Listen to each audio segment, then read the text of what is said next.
Biden's visit comes as the UN Security Council struggles to find consensus on a resolution that would call for immediate humanitarian aid into Gaza. For more, let's talk to our correspondent Sherwin Bryce-Pease in New York. Sherwin, good evening. While this is being framed by the White House as a solidarity visit with Israel after the Hamas attack, there's a lot of international pressure building for humanitarian compromises in Gaza, given the desperate situation that we're witnessing on the ground. Is this a balance that President Biden can adequately strike during this visit? Well, that certainly is the question, Iman. He will travel to the region that is extremely complex at this moment. Remember, he will start in Israel, and this is being framed as a solidarity visit by the White House. So remember the context in Israel. This is a country that too is going through a trauma after the heinous attack by Hamas. Over 1,400 Israelis killed, over 4,000 recuperating, many still in hospital. This is a country that is still burying its dead and mourning the losses that one can describe as very, very vast. And then across the border in Gaza, you have what the United Nations Assistant Secretary General for Humanitarian Affairs moments ago described to member states as an utter catastrophe. 2,800 deaths, over 10,800 injured.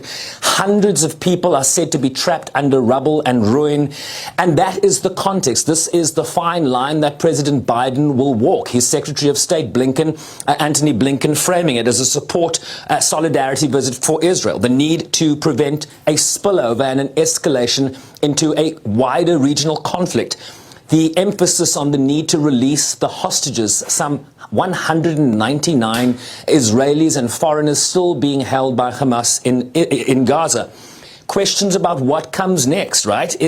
What is Israel's war strategy here? What does a possible ground invasion look like? President Biden, in an interview with CBS's 60 Minutes last night, saying that it would be a big mistake for Israel to reoccupy the Gaza Strip. And then the question of minimizing the dramatic civilian casualties we have witnessed in this conflict on both sides, but mostly now continuing on the Palestinian side, Iman. And this question about humanitarian access, right? Gaza under siege, running out of medical supplies. We are seeing reports that the health system in Gaza is near or has completely collapsed. Water issues, sanitation issues, the lack of food, fuel to run generators, fuel to keep hospitals operational. This is the fine line that Biden will have to tread as he arrives in the region tomorrow. And there's a lot there, Sherwin. We are seeing reports that the health system is near, and you've addressed some of this now, or has already collapsed in Gaza, because humanitarian supplies that are building up on the Egyptian side of the Rafah crossing simply cannot get into the enclave. More than 400,000 internally displaced, large parts of Gaza in ruin, and despite the desperation that we are seeing day in and day out, which you've also just described, the Security Council unable to agree on a resolution calling for an immediate ceasefire last night. How so? Dramatic diplomatic scenes in the Security Council last night. They arrived, Iman, at about 6 p.m. local time to vote on a Russian draft resolution that essentially did the following.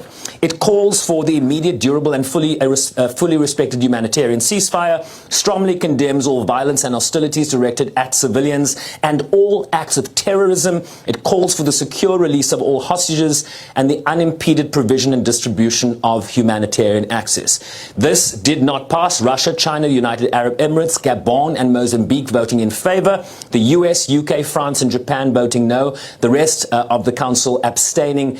And this was some of the back and forth between the Russian ambassador first and then the US ambassador. Let's watch.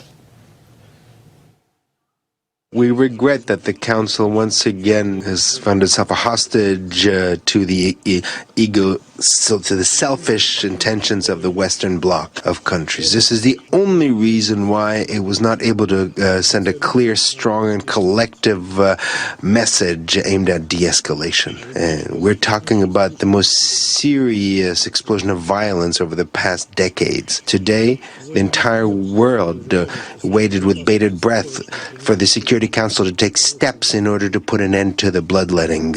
But the delegations of the Western countries have basically stomped on those expectations.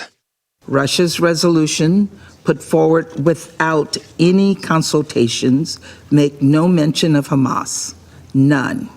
By failing to condemn Hamas, Russia is giving cover to a terrorist group that brutalizes innocent civilians. It is outrageous, it is hypocritical, and it is indefensible.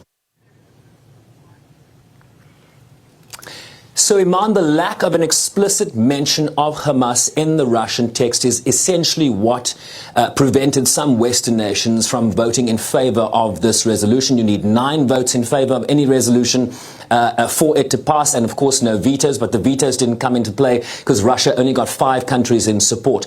The glimmer of hope here is that there is another draft text authored by the non-permanent member Brazil that will very likely be voted on later tonight around 6 p.m. local time this evening.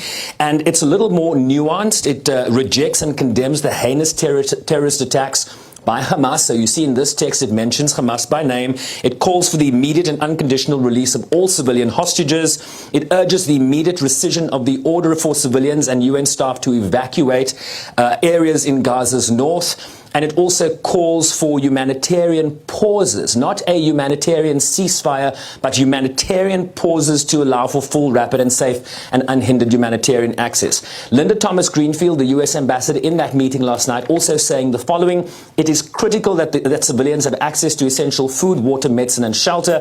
Let me repeat, it is critical. We have called on countries in the region to allow and facilitate full, safe and unhindered humanitarian access. They agree then that the Council should act, but they were lamenting the fact that there wasn't perhaps enough time to negotiate on the Russian draft. Let's see how this Brazilian text evolves in the hours ahead, Iman. Certainly, Sherwin, and it is another moment globally, especially in this long-standing conflict where we are seeing history written and penned before our very eyes. We'll have a look into the story by both the Palestinian and Israeli ambassadors just after the 7 o'clock hour on the program. Thank you, Sherwin. SABC News correspondent Sherwin Bryce-Pease, live for us from New York.